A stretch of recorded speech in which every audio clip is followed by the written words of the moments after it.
women's health justice. We examine policies, programs, and initiatives that promote health justice and equity. You know, when we started this, there was this idea about peace, an idea about women's health.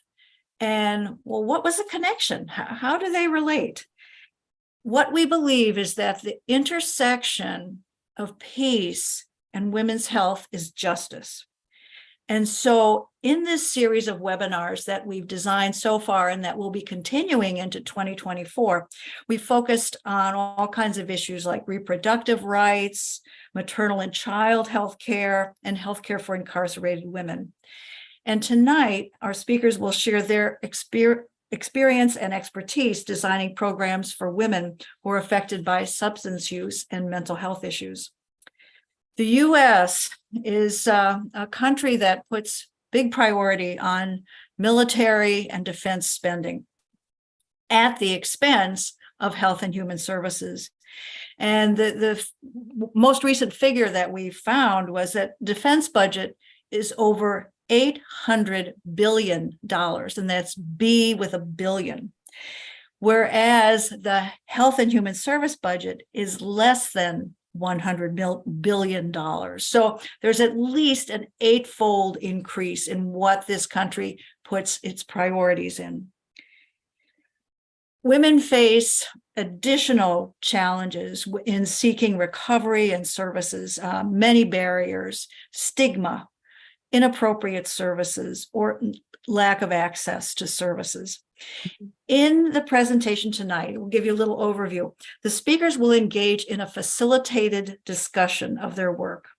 And although our audience members are muted, we encourage you to put your comments or questions in the chat, which we will actively monitor.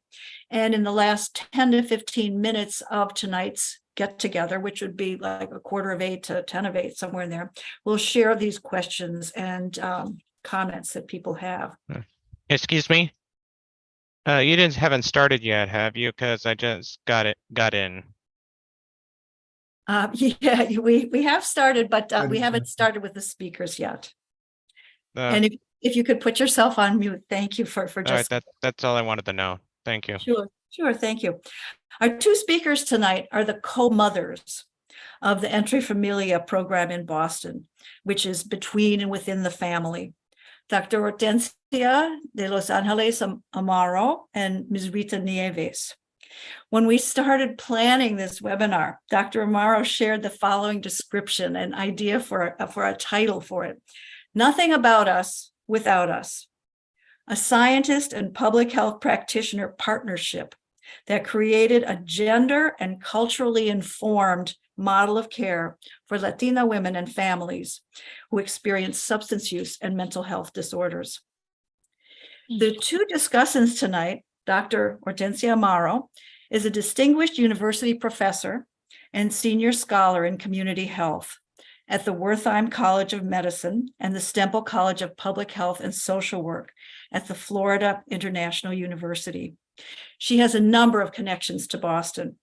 She was a distinguished professor and associate dean at Northeastern University College of Health Science, where she founded the Institute of Urban Health Research.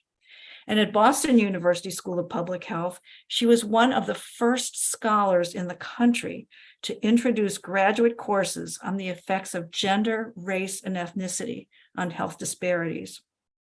She has a background including producing scholarly research, translational science that takes theory into practice, and policy consulting. She has many national accolades, and I'm afraid we wouldn't get to hear any presentation tonight if I listed all of these, and this is true for Ms. Nieves as well. And she's received awards from the American Public Health Association and the American Psychological Association. Ms. Rita Nieves is a registered nurse who has master's degrees in public health and social work. Her public health administrative leadership has been recognized both in Puerto Rico and the US. In Boston, she was appointed the interim director of the Boston Public Health Commission, which is Boston's health department, and she served as a key advisor to Mayor Walsh in the early days of the COVID-19 pandemic. She's worked with Boston Emergency Medical Services, several substance use treatment facilities, and the largest service program for homeless individuals in the Northeast. Together, Dr. Amaro and Ms. Nieves co-founded Entre Familia. Their discussion will be facilitated by Dr. Carmen Dharma Cortez, who is an assistant professor at Smith College, instructor and senior scientist and health equity research lab at Cambridge Health Alliance and Harvard Medical School, where she conducts community-based research. Dr. Cortez, take it away. Thank you. Thank you very much for introducing us. So I'm going to ask Rita and Dr. Amaro questions that will facilitate the conversation as to how Entre Familia emerged from their ideas and how they put together their ideas and a plan to develop Entre Familia. But let me tell you a little bit about Entre Familia. Entre Familia is a 6 to 12 month residential substance abuse treatment program located in the neighborhood of Mattapan in the city of Boston. The program is the first federally funded program founded with the focus on Latina women and their children. Entre Familia was founded in 1996, and it was initially funded as a 5-year federally funded demonstration project and was created under the auspice of the Boston Public Health Commission, the city's health department. After the initial 5 years of program funding, where usually, programs disappear, Entre Familia continued to receive other federal funding that helped enhance and expand services provided by Entre Familia. And it also diversified its funding streams to include city and state funding, which is quite unusual. Entre Familia provides bilingual, bicultural, gender-specific, and evidence-based substance abuse treatment to parenting, pregnant, and postpartum Latinas and their children. Entre Familia has the capacity to serve 20 women and 20 children. The program is licensed by the Massachusetts Department of Public Health, and amongst the core clinical treatment services that are provided within Entre Familia includes screening, assessments, referrals to medical and mental health services, residential care, comprehensive case management, children's services, and referrals for specialized services to address developmental and behavioral difficulties and early intervention. I would also add that in recent years, the building where Entre Familia sits was named after Dr. Hortensia Amaro, which tells us about the legacy that she built. So I'm really excited to have Rita and Dr. Amaro tell us about how they came up with the idea of Entre Familia and what has happened since 1996. So let me just say that I like to request that we drop the doctor and we just say Hortensia. Hortensia, okay, muy bien. Thank you. Yes, yeah. I never call her Doctora Hortensia Amaro. So Hortensia and Rita, what were you doing before embarking on substance recovery work? Rita, go ahead. Good evening, everybody. I'm really excited and happy to be here tonight and join this conversation. So I hope Hortensia and I get to share a little bit about what we've been doing. We did for about Entre Familia is turning 28 years next year. So the story we're going to try to condense is, as you can imagine, a very long story. So we'll try to make it short and hopefully meaningful. So what I was doing back in 96 or a little bit before 96 when we started the program, I was born and grew up in Puerto Rico, and I had gone to nursing school and moved to Boston, and had my first nursing job at Boston City Hospital. So I had worked in Boston for about 6-7 years and decided to get a master's in public health. So I returned to Puerto Rico and got my first public health job there as a manager. So I was in the role of tuberculosis control program officer for the Department of Health in Puerto Rico, and developed, created 13 TB clinics throughout the island of Puerto Rico, and worked, a couple of years doing that, and had decided to come back to Boston, and the same job, but in this time, at the city level, was available here in the Department of Health. So I came to be the TB control officer for the city of Boston. Worked at Boston Medical Center, where we had the largest TB clinic in New England, and working with a very large population of mostly immigrants and communities of color who were affected by TB and other conditions, including substance use disorders. So I already had, as you can see, experience working as a manager, developing programs in public health, and I was ready to take on a new challenge. So that's when I met Hortensia. And Hortensia, what were you doing? So I want to start with saying something about my background. My family came here when I was almost 10 years old. We came as refugees from Cuba. We lived in public housing. We had a very strong family, united family. I had lots of strong female models in my life, as well as a great relationship with my father and brothers. So I put a picture here of the guy in the striped sweater, the good-looking guy there, was my younger brother, Armando. And it was through Armando's early illness and death, the AIDS epidemic, that I became really involved as an advocate in the community. So I wanted to say that because that was a big influence in my life. And I can talk about that and how some of the women that were in my studies also started to come up positive early in the epidemic, and how that informed my work. But anyway, here's some of my family. Here are early pictures of us in Cuba, and then my graduation picture. So what was I doing? I was an assistant professor at the BU School of Public Health and School of Medicine. I was conducting studies, basically descriptive epidemiological studies on drug use among adolescents and adult women during pregnancy. And this was the time of the so-called crack epidemic. So there was a lot of interest in assessing the effects of drug use in pregnant women. Actually, the interest was really on pregnancy itself and infant outcomes, but I was really interested in what was going on with the women. I had started at that time, thanks to the help of Ken Edlin, who some of you may know, started the MOMS project with a federal grant from the National Institute on Drug Abuse. And this was a very early prevention of HIV infection in women. And so our population, who we were trying to reach, were women who were very, very at high risk. They were pregnant women who were injection drug users.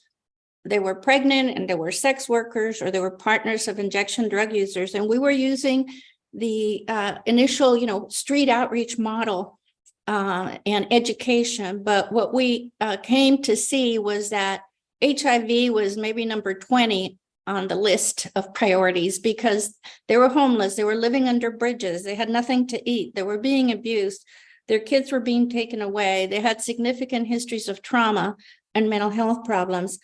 And there were really not many available programs that were not punitive and kind of made in the following the male model of addiction treatment, which also, by the way, was not good for men.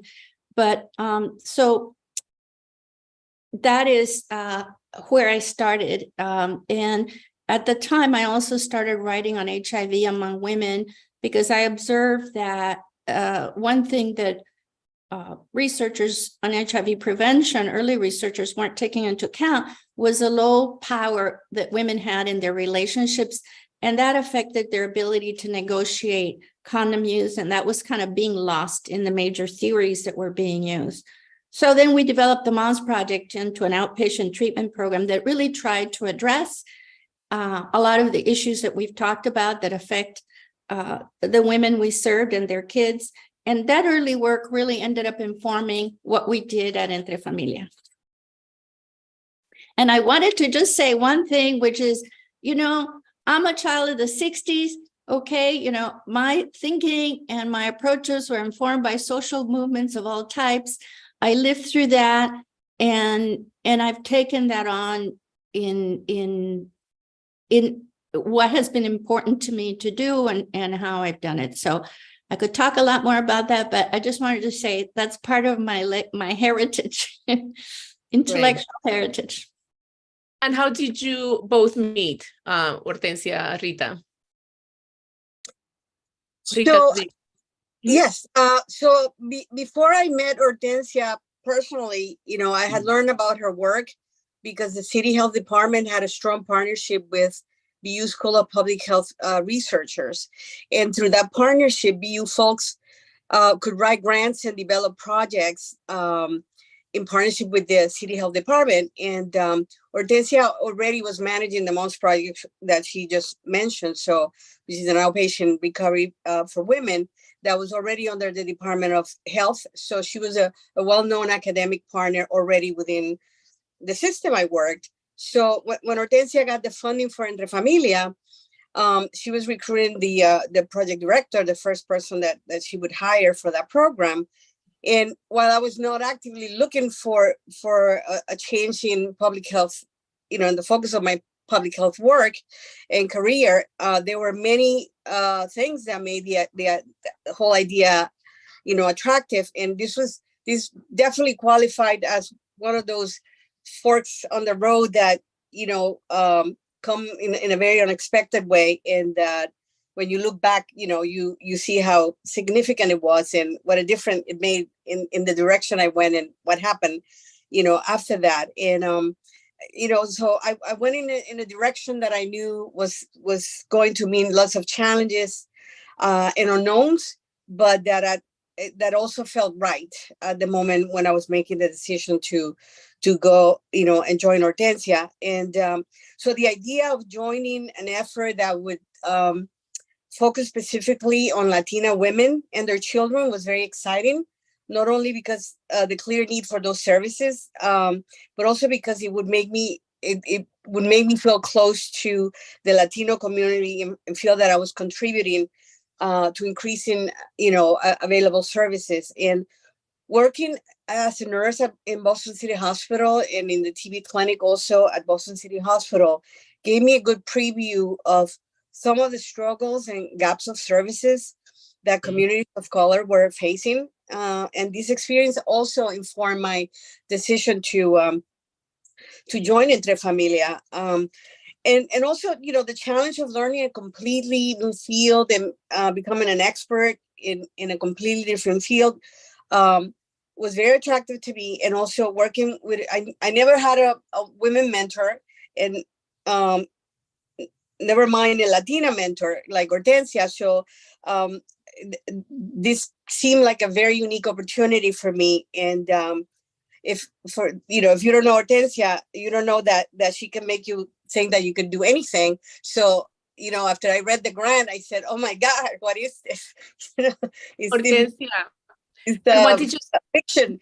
And Hortensia made me think and feel like we could do it and we could get it done. Nice. Hortensia, what did you see in Rita that you said, this is the person I need for this? When I had been looking for the right person, and I just thought, who is this going to take a magician to, help me with this? It's such a huge task. We faced everything from getting a building to setting up the clinical program to recruiting the people, all the relationships in the community, all the provider networks, all of that. So when I met her and I started asking her about her work, and she told me she started 13 TB clinics in Puerto Rico, where it's not easy to deal with structure and public health and systems. I said, this is the person. If she could do that, she can do this. And she proved that at every moment in all of our challenges. So, Rita has said that, I had a vision and I wrote the grant, but really I needed a team. And Rita became the leader of that team and the person really who was essential in creating a team spirit and creating working environment, an opportunity for growth for all of our staff so that we have, to this day, we still have some staff that work with us in the program. And we had many staff who stayed for many, many years. And that's very unusual because that turnover rate in substance use treatment programs is extremely high. So I've learned a lot from Rita. We have complementary skills. And although she says I was her mentor, she's mentored me. You know, I've learned a lot from her. So I think we just had different areas of expertise, and it was a perfect way for them to come together. Thank you. Can you tell us a little bit about how did you come up with the plan? You know, you have talked already about the grant, about all the different pieces that needed to be put together, and how Rita helped orchestrate all that. So if you can tell a little bit, you know, tell us a little bit about the most challenging pieces of that plan, and then tell us what happened when Entre Familia opened its doors. Okay, I want to give just a little background about historical context. To me is really important, and the contemporary political context is important. So we were really at a juncture where these were the things, and I'm going to go through these quickly because you know what these represent. We were dealing with a president who would refuse to say the word AIDS. We were dealing with historical influences of drug policies that were quite pejorative and negative for people, especially communities of color. And a lot of people ended up incarcerated, resulting in the disparities we have in incarceration rates. And here are some of the policies. I'm not going to go through them. We also had the impact of these policies on substance use consequences in terms of incarceration. And you can see how this went from 1920s to 2010. You know, it's continued to go up. So these are some of the issues we were facing. At the same time, we had a demographic shift where we were at the time moving to a minority, a white minority, and with Latinos, incredible population growth. And this meant that we really needed to grow our knowledge base so that we could actually have research that informed us on how to do treatment for Latinos, because the vast majority, even to this day, of research on substance use is not specific to Latinos. Sometimes ethnic race differences are tested, not always, but especially in interventions, they're rarely tested. So, Rita, you want to keep going? So Hortensia, you know, initially had written the grant and laid out the initial concept and model, but, you know, translating all of that into reality, that vision, it was obviously very challenging from day one. To start with, we had 6 months to get the program going, and that this was really not adequate time, but that it was what was imposed by the funder, that we needed to be up and running in 6 months. So time was of the essence, and we really had to work very fast. So first, you know, finding a home, you know, and it was the first big hurdle that we had to face, you know, finding a suitable location for the program. It was a challenge, you know, almost 30 years ago, and even more so now. So if, in case you don't know, you know, it's very difficult to cite a treatment program in many cities and neighborhoods, because all the stigma associated with substance users and treatment programs. Many communities, you know, do not welcome this type of programs into their neighborhoods and areas. So after looking at many facilities in the city, we were able to convince a community advisory board in Mattapan, who ran the what used to be the Mattapan Chronic Rehab Hospital, to let the program be placed there in an old hospital building, a hospital that had closed. And so this was, you know, the first act of advocacy on behalf of the program we had to take on, really convince this advisory board from this community that women and children, you know, who were going to be in treatment coming into the neighborhoods, you know, was going to be something that they should welcome and support us on. So the second big hurdle was then building a team. Our goal was to recruit a team of experienced Latina women who had both substance use treatment and recovery experience, and who were bilingual and bicultural. And instead, we had to put a lot of effort into hiring less experienced staff and invest in their professional development and training, and building a workforce over time that was, had all those characteristics. But we really had to look around, and try to find people who had transferable skills, and who were very willing and motivated to learn more about substance use treatment, and then dedicate a lot of efforts to get them to the place where we needed them to be.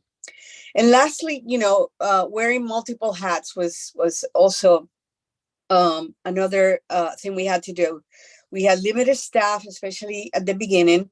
So it meant that we had to do whatever needed to be done, setting up bedrooms, cleaning toilets, purchase, everything you possibly needed to have for a household to run properly, and house, 20 women and their kids, decorate the facility to make it welcoming, safe, so women would really feel like they wanted to be there and come to treatment.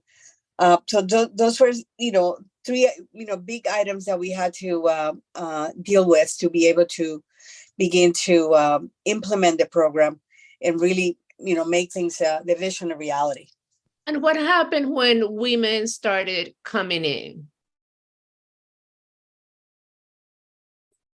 Can I add something, Dharma, to the challenge? I just want to note that we have about 19-20 minutes. Okay, so I'm going to say like one long sentence. Okay. I also wanted people to know that part of what we had to, because some of our principles had to do with evidence-based, providing evidence-based treatment. In some cases, we could look at the literature. In many cases, we had to take what we could from the literature and then create because there was not research really on Latina women. So that meant we had to come up, with study protocols, with staff, go through the IRB, data analysis. A lot of BU and Northeastern University students were really essential in the evaluation process, data analysis, writing up results. And then at the local and national level, we had to really convey why our model was so different. We were often told you can't do all that. You can't, you really need to stick to addiction treatment and not go into all these other areas, social determinants of health, and although now, everybody's doing that. So I just, I wanted to say that. But so Rita has said every client gave us an opportunity to learn, but this is just a list. I'm not going to read it. It's very complex set of issues that women have survived, largely due to impossible life conditions, punitive systems, and social stigma. But these are the results. It's not a genetic influence. This is really about having been provided the worst of conditions as you're growing up, which then has these kind of social determinants of health having the impacts that we know. So when at the clinical level, then at program level, is if you really want to do comprehensive integrated treatment, you have to figure out how you're going to address all these issues. And the fact is that most programs thinks that this is all too complicated. And I was told all the time that I couldn't do it, but we did do it. Then we're going to skip this slide, but basically what I want to say here is that we saw trauma, and especially PTSD as a result of trauma, because it was so prevalent in the lives of women, as a critical issue that had to be at the center of how we understood substance use disorders, and then the treatment of substance use disorders, that it couldn't be separated, and we couldn't just deal with alcohol and drug use. We came up with principles. So, you can read them, but they stressed issues of empowerment, agency, sense of self as agents of change in their own lives, with their families and in their communities. And we had ways of teaching that and helping women practice that. we paid attention to social determinants of health and the role of gender in women's social positioning, the effects of culture in Latina women's life, and what all those had to do with their initiation of substance use, the continuation, and then the recovery process. And as I've mentioned, we needed to take a trauma-informed as well as a trauma-specific treatment, because women needed to have a sense of safety in their lives because of the history of significant abuse from childhood till they walked in the door. And then we wanted everything we did to be science-based. And Rita mentioned about the staff and the culture needing to reflect these principles and to be trained in a continuous way. And when possible, engaging family members. So, Dharma, can you repeat your question? Sorry. Oh, that's great. I think that's great. I'm just curious. I would like to know what happened when Entre Familia opened the doors, because, you talked about the process of writing the grant, building, putting together all these different pieces. And I'm curious to hear what happened when these women showed up at the door. Rita, what happened? So the first clients that we admitted came together. It was 3 clients that we admitted, and immediately, the minute that they got there, it was clear to us that each individual, there was children, family behind each one of those individuals, and we were faced with having to meet multiple needs and deal with these complexities, in the lives of each person. Each client was a world of circumstances that we had to understand and try to, support and help with. So, we had clarity on what our vision was for treatment and services. But I think if you ask me, the real challenge was to ensure that we took every opportunity to translate our guiding principles into policies, procedures, and practices that really reflected those principles.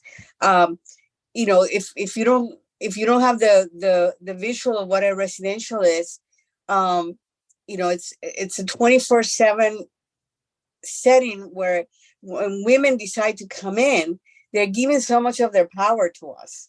They're already there because somebody often have asked them or pushed them or, make them, make that decision of coming into treatment. So sometimes they were there because they were ready, but they felt that, okay, if I want to stay with my children or if I want to get back to my children, there were many different reasons why women would decide to come in. So we as providers running the program had a lot of power in this relationship. So we really, really had to be very mindful of how we were using that power that came with, okay, so this place, it needs to feel safe and needs to be safe for everybody who's here. So what does that mean?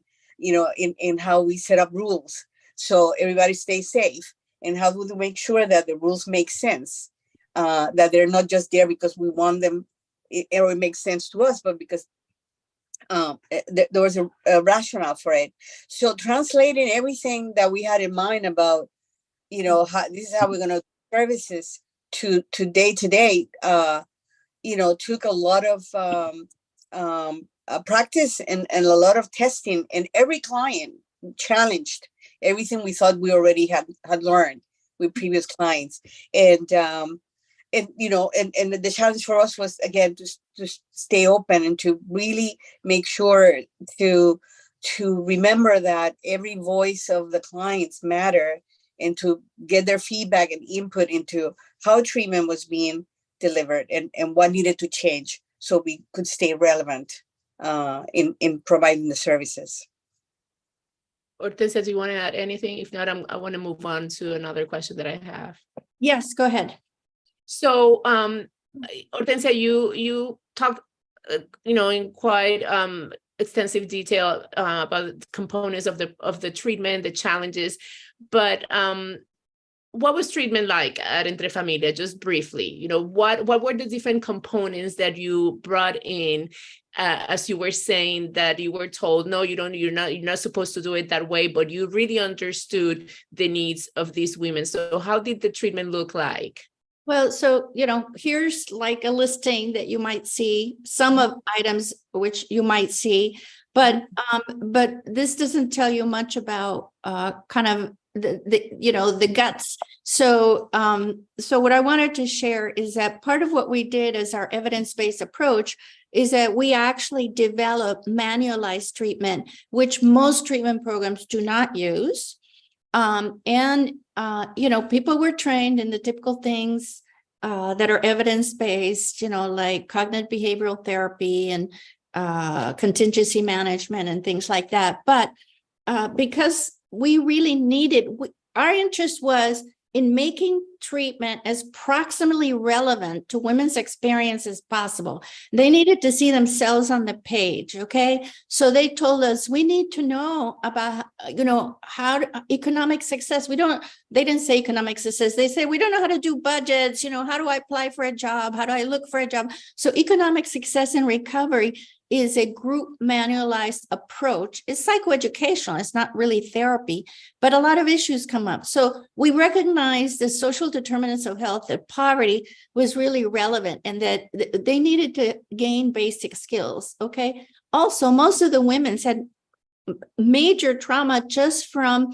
contact with child protective services and issues related to reunification or losing custody of their children. So pathways to family reunification and recovery was developed based on women's experience so they could better understand the system, what was expected of them, and also at the same time, how to process emotions that came up in the process, the painful process of that they had to go through.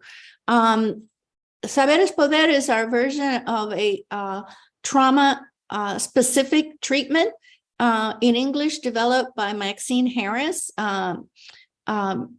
which is called Trauma Recovery and Empowerment. But we really studied what cultural aspects needed to be integrated and which aspects of the treatment were not relevant.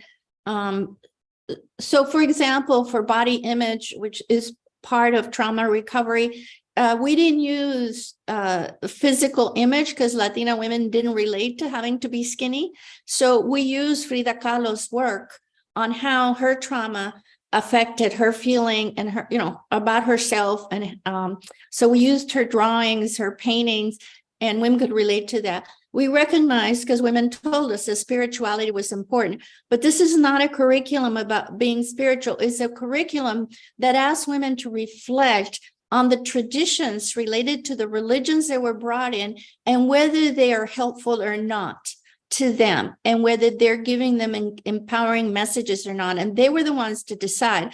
But it was teaching self-examination and ways of questioning in a productive way some of the cultural norms. We had a mindfulness intervention, and I developed an adaptation of the work of John Kabat-Zinn that I later tested in a randomized clinical trial. So women's, and why did we do mindfulness? Because stress is a huge issue for relapse, and stress is a huge issue in these women's lives. We also at the very first one here, a really important one was Women's Leadership Training Institute. So women were used to, being called addicts, lots of stigma. So when we called them leaders, they were like, what? How can we be leaders? And so this is developed by Women in Recovery and run by Women in Recovery.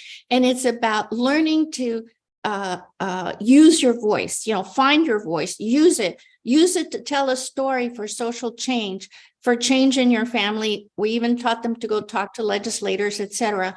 And then we had, we taught staff, and we have a manual on using integrated substance abuse treatment and how they do case management. So these are some unique things that maybe gave you a better sense of how we did things differently. This enabled us not only to train our staff, but to disseminate this nationally. When we became part of the National Registry of Evidence-Based Programs, we were asked by lots of programs across the nation to go train them in our model of care. And we did that with a team of clinicians and Rita and myself. Hortensia, I have two more questions, one for you and then a final one for both of you, Rita and you, Hortensia. Hortensia, how did you know that the treatment worked? So as I mentioned, it was important for us to, base what we did in evidence and scientific evidence, and also to constantly evaluate whether what we're doing was having an impact.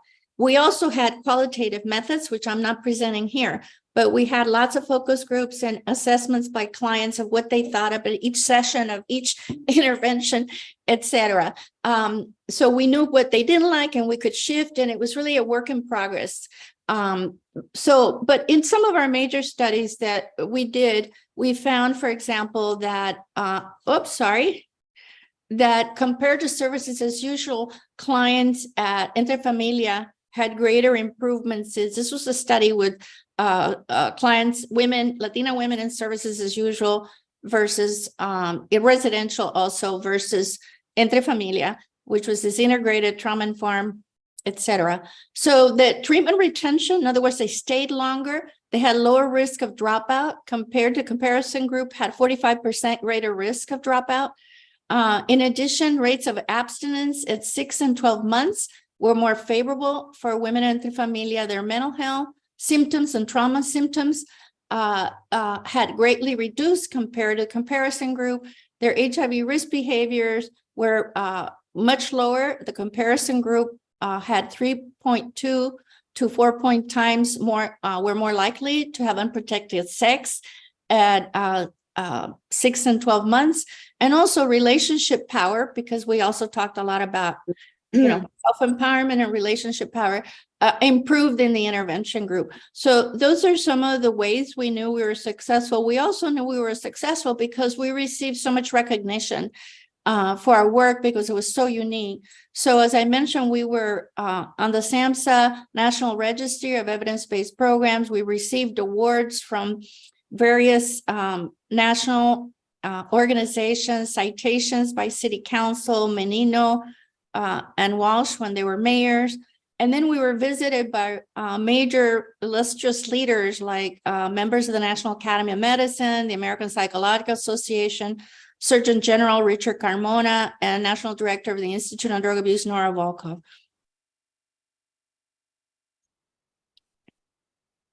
And of course, women in the qualitative studies also told us how much and what had helped them, but we don't have time to go into that. Go ahead. Great. So the last question that I have for both of you has to do with looking back. So looking back at how you built this program and what it took to make it work, the way you have vividly described, what would you say to someone who wants to implement programs that center on health justice the way you did? Rita, go ahead. So, the story of Entre Familia and how it was developed is a story of advocacy that started with when Hortensia, who played the role of the lead activist, she recognized the need for treatment for this particular group of folks and decided to speak in favor of that need and was successful at obtaining the resources. And like any activist, she needed support. And our first, the first step that I would say it's important is to build a team to join the cause. And she did that when she hired me, and then we hired a team of committed people who believe in the vision and believe in the model and joined us in doing the building. The second thing I would say is that you need to build a network of allies and supporters. It took a village to create Entre Familia, no doubt. And at the time, there were times we needed support, for example, from city government, and we were able to call on Mayor Tom Menino and Mayor Walsh, because we made sure to introduce the program to them so they knew exactly what we were doing, what was the program all about, the mission it was fulfilling. and facilitated that they came visit often, so they could feel connected also to our mission. And so I would say that was very key to us. We also joined and created this event that was called Families in Recovery event that we held for more than 20 years. And, it started by having a day at the State House where we would celebrate recovery. We would bring women from the program, but we invited women from all programs in the city and across the state. We would gather, celebrate recovery. We would invite legislators, and it was an event to also increase awareness around the need for more treatment and for more funding. It was quite successful. We, like I said, every year for more than 20 years, by the time we transferred, the running of that event to another group, we would meet. There would be hundreds of people in the State House all day long. It was an opportunity for our clients to go do legislative visits and talk one-on-one with legislators about their stories, and again about how important treatment was, and important for them to support the budget of the Department of Public Health, and all the budgets and all the resources that went to support substance use treatment services in the state. And third, I would say ensuring that you have a strong presence and involvement of women, or whoever it is that you're advocating for. We make sure of that the women always felt that they have a voice in how we were doing, how, what is it that they needed for the program to improve and enhance services, and for us to stay relevant, and the services to stay relevant, not based on what we thought, but based on what the women and their families thought services should be. So I want to say that if I was the lead activist, then Rita was the lead guerrillera, because she was in the trenches every day. And she's very modest, in terms of her contributions, but it's clear that, I may have been the person who initiated, who did the research and tried to guide us to do evidence-based and follow certain principles, but she was the person who made it happen. She was the person that created the environment that felt, all the aspects of culture that were important in the program, that really promoted our staff to be happy in their jobs and to be as educated as possible. She's an incredible manager and leader. So I just want to give her credit where it's due. In terms of things that I want to say, we mentioned how important it is to have partnerships and relationships with key people in the legislature, as well as at the city level. So, and these are relationships that should become more than just transactional, in terms of when you need something, you go to them. For example, we know Menino loved to hold babies. So we would invite him to the house, and immediately a mom would be there to hand him a little baby. And he absolutely loved that. So, that put him in a good mood as we took him through the facility, and the clients talked to him and all of that. So, you really need to know your partners in a real way. The event at the State House, I don't know if you can see this picture with a lot of people sitting at the staircase. So that's a picture of one of our events. I mean, we started off with a small group. No legislators wanted to come because they didn't want to talk about addiction. And we worked with Judy Meredith, who, knew the legislature a lot. And she had done a survey to find out that almost 100% of legislators had somebody in their family or knew somebody close that had a problem with alcohol or drugs. And so we appealed to that. In the end, we could not integrate into our program all the legislators that wanted to talk because we wanted women to talk. And so always we had our featured speakers were women in recovery, and they were trained for this as part of their leadership training institute. They were also trained on items in the budget to advocate for and how to advocate for it. and we would take them. So this would happen with, like 200 women at a time in the State House. And then men were incorporated. Then men said, why can't we come? And we said, okay, we'll call it Families in Recovery, and the men in recovery can come. So it was quite powerful. I'll never forget a time with House Speaker Finneran, right? And we're there, and he, we managed to get a little bit of his time, and we're barely getting started when he gets up and says, I really have to leave. And, and we had brought, with us were 2 clients, and one of them had a son in high school who was in the ROTC, and he came in his uniform, and he had been in our program with his mother. And he got up, he said, with all due respect, you need to stay and listen to what we have to say, because we're just gotten started. So, of course, Finneran couldn't deny a young man in uniform, and he sat right down and proceeded to spend another half hour with us. So, they and the kids learned to have a voice. I also remember a time when in our as a result of our trauma and our mindfulness interventions, there was a young a girl, 8 years old, who came into the program with her mom, and she was very angry all the time. She really had behavior problems. And then once the mother was in the mindfulness intervention, and the moms would share with their kids the things that we're learning, and we interviewed her and we asked her how she thought, how was she doing in the program? This was for a video we did. And she said, well, when I came in, I was angry all the time. And then I learned to use the triangle of awareness. This is a technique in mindfulness where you use your body sensations, your emotions, and your thoughts. And she said, and I breathe, and it calms me down. And to me, that was the best piece of data I ever gathered, because there's nothing like an unprompted feedback from an 8-year-old in such a concrete way that says, she got it. So I would say to people that,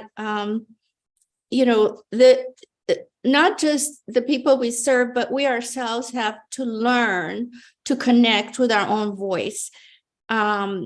And you can't do that unless you really clarify your principles. And those principles become your compass.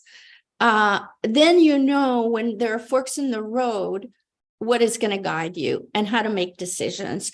And then, clarify your principles, use it as your compass, and employ them when you have to make critical decisions. The second thing I would say is be relentless. Do not let anybody tell you it's not important, you shouldn't do it, you can't do it. Thank you, Hortensia. Beth, I take it over. Thank you. I must say, our audience loved your family pictures and childhood pictures. Good. And very positive feedback from that. We always like to take what we've learned from these sessions, and you have given us a lot to think about. We want to transform that into action.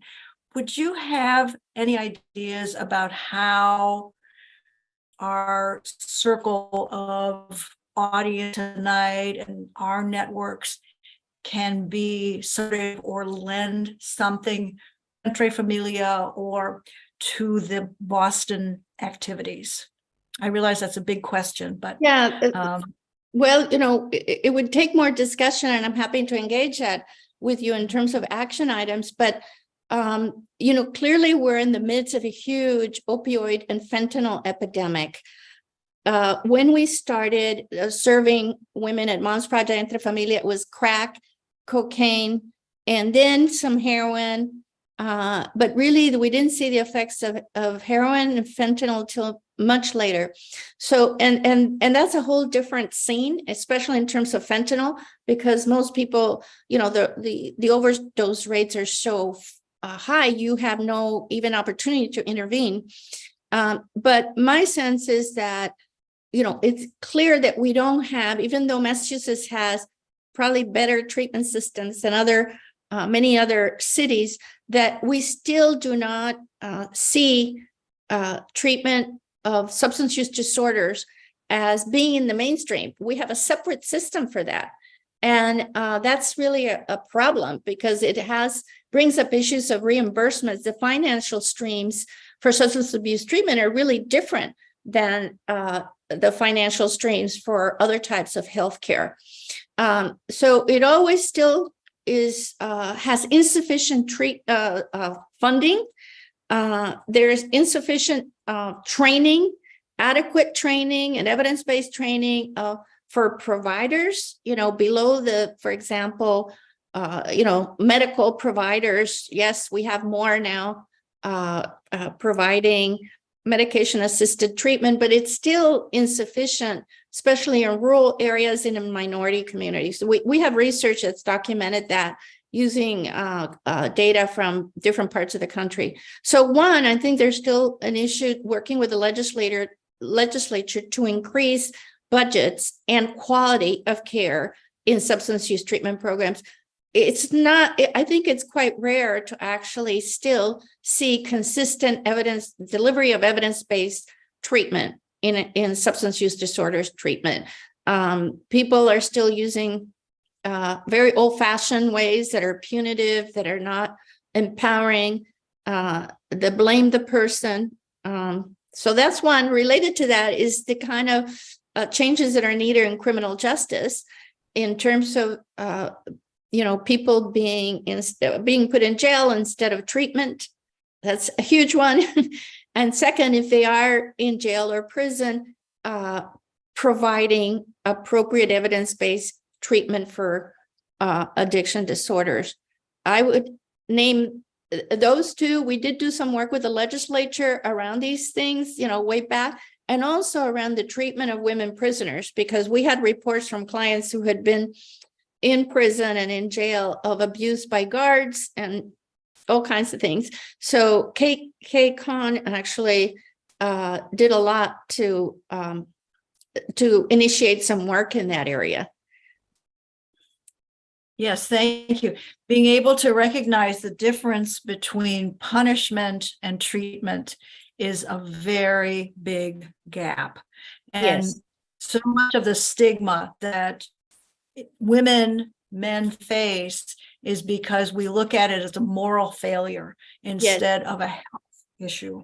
And so beginning to recognize that and advocating on behalf of services is a big step forward.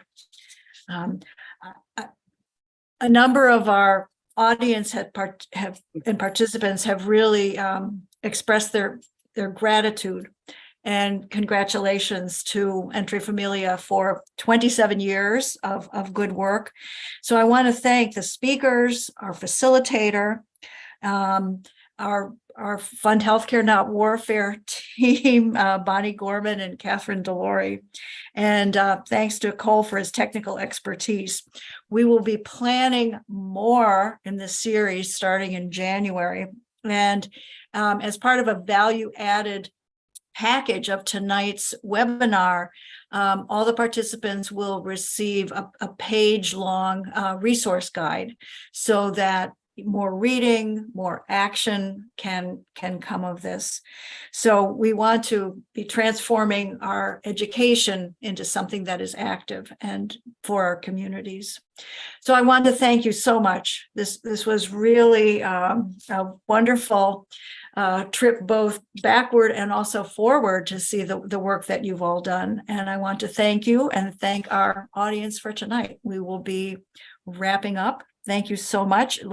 I'll check just in case. Amazing work. Slash the war budget to build back better. Great. And I see a lot of friends and old colleagues out in the audience now, in the virtual audience. So hi, everybody. Thank you for tuning in. So good to see you. So great to see you all. Thank you.